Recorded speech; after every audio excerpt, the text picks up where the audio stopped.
Hey guys, what's going on? My name's Chris. Welcome back to my channel. If this is your first time here, welcome. Today I'm going to talk about a situation that is quite important to me and everyone of the state of Connecticut. His Highness Ned Lamont is on a roll. Not only did he get his executive orders extended, he has ordered the National Guard to possibly be deployed to replace state employees not in compliance with mandated medication to keep their jobs. Now, listen, this is a much different situation, however, still relevant to my times in the military when I served in Iraq. Now, there's this thing called military presence. It's where you put military people into areas they haven't been seen before there.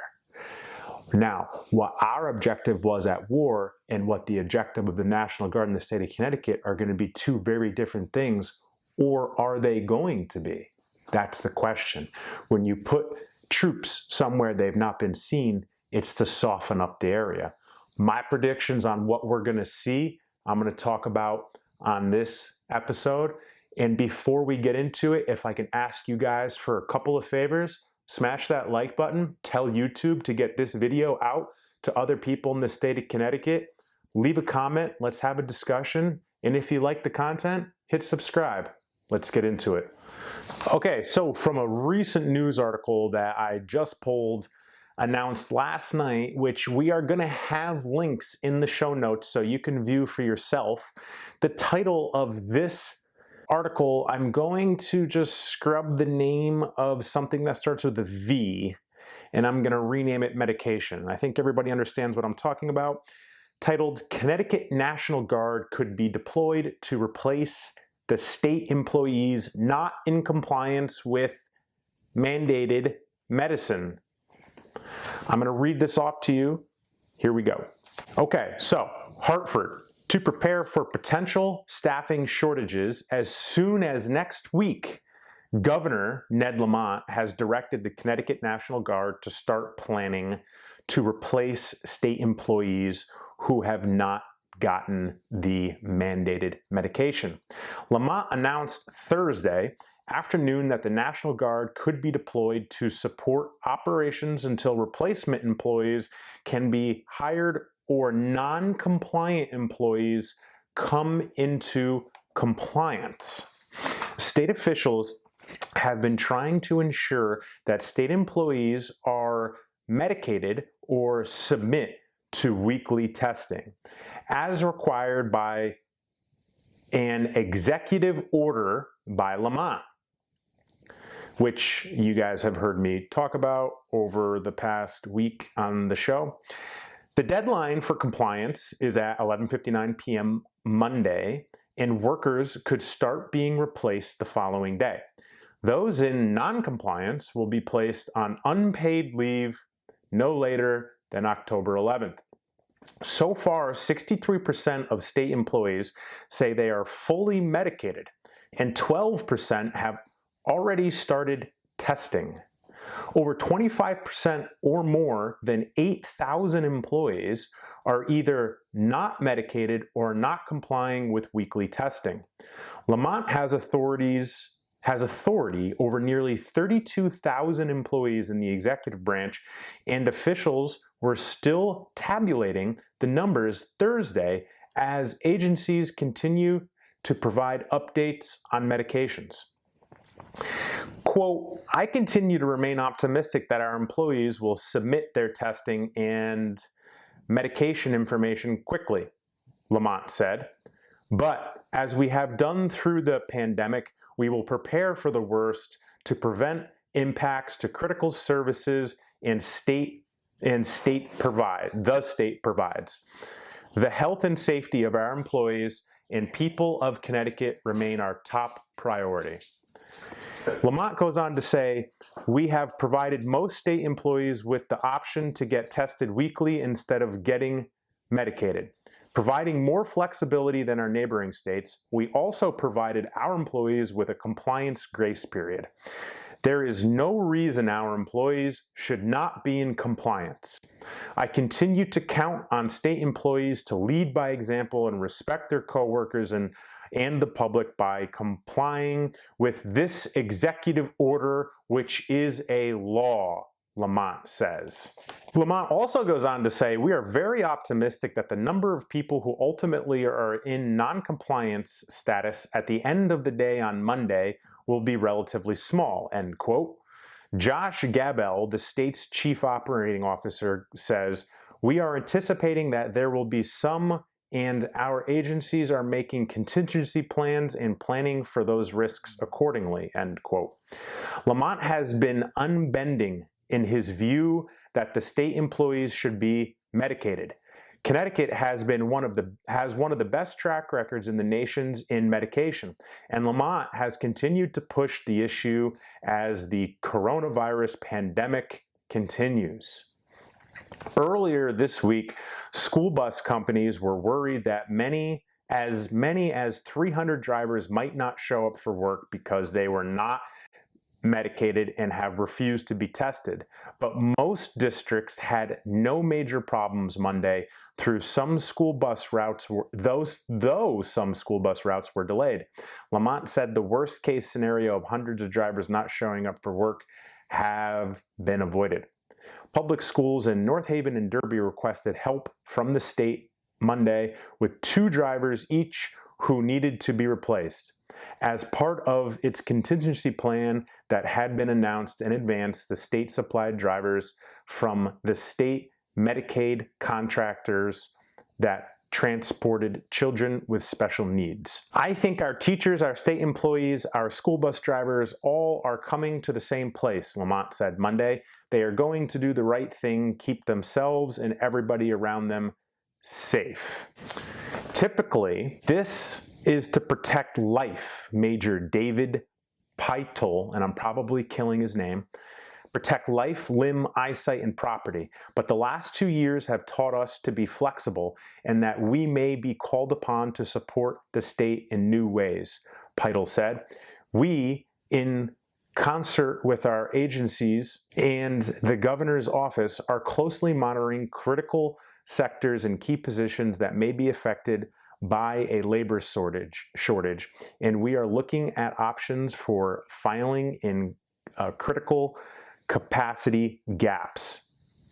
At this time, we haven't been asked to support any particular function, but we will continue to monitor and prepare as necessary. Major Peitlich, I don't actually know how to say his name. I think it's that, as he went on to say. All right, now that we just went through all that, let me just recap 2 statements that Lamont said specifically that really doesn't sit well with me specifically. But as we have done throughout the pandemic, we will prepare for the worst to prevent impacts to the critical services the state provides. The health and safety of our employees and our people of Connecticut remain top priority. Okay. The health and safety of our employees and people of Connecticut remain top priority. Fantastic. Very good political statement right there. However, there has been zero said or done or any information talked about how to actually become healthy outside of mandating medicine. Health comes from proactivity. Proactivity comes from wanting to be better or a idea to be better, in this case, health or being healthy. Being healthy, having an immune system, not getting sick, comes through, generally speaking, sleep, exercise, and a well-balanced diet. Nothing of any of those topics have ever been discussed publicly on a micro or macro level outside of people like myself who try to educate. So, with Lamont saying the health and safety of our employees and the people of Connecticut remain our top priority, maybe, just maybe, health should actually be taught. But hey, what do I know? I'm just a former gym owner. I know nothing about health. And the second thing that doesn't sit very well is there is no reason all of our employees should not be in compliance. This is an executive order, which is the law. First things first, an executive order is not a law, okay? It's not. It's not a law to get medicated. It's an executive order. It's not a law to wear masks. It's an executive order. It's not the law, and you could say no. Also, he says he expects employees to be in compliance. That doesn't sound very much like a leader. That sounds like arguably a dictator with expectations that are unreasonable for many of us. Now, let's talk about something that I was a part of as a young soldier in Iraq, a much different circumstance than National Guard coming to the state of Connecticut to pick up the slack of workers that state that they won't be in compliance with mandated medication because of their belief system or religious system. Iraq was much different. However, it's military. And when I was in Iraq, we would do this thing called military presence. Let's say there was an area of Baghdad that had not seen Americans before or in a very long time. And we wanted to establish a base there to command presence and control the area. Well, the first thing we would do, right, that was the goal, to command presence and control the area. The first step would be to patrol those areas, show face. The second step would be to begin to search people and cars and homes in that area. Second step. Third step, set up a small operating base where we could live out of for short periods of time. Fourth step, move in platoons of 30 or more or companies of 150 or more men, and then battalions of 500 or brigades of more and or divisions. What happens is you just basically do a little teaser and you just get people used to seeing military. Once you get the military used to being seen, then you increase the military and increase their operations and increase their responsibilities. Before you know it, you have military everywhere.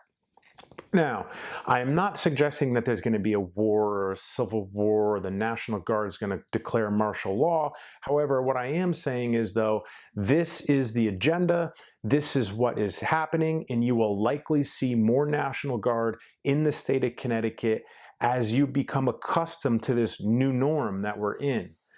Remember, this is being dictated by local governments, which is state governments in this case.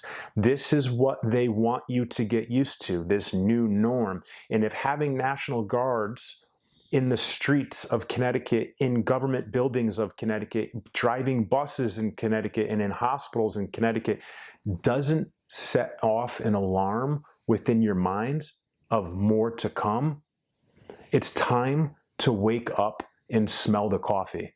There is a lot happening and on a daily basis. His Highness Lamont is on a roll with his executive orders being extended as of this week and now ordering the National Guard. I urge you to pay attention to what's going on and understand the urgency of what's happening and changing on a daily basis. Honestly, it's time to speak up if you have not spoken up. It's time to attend your local government meetings if you have not. It's time to make social media posts. It's time to band together. It's time to understand where this state and potentially this country is headed.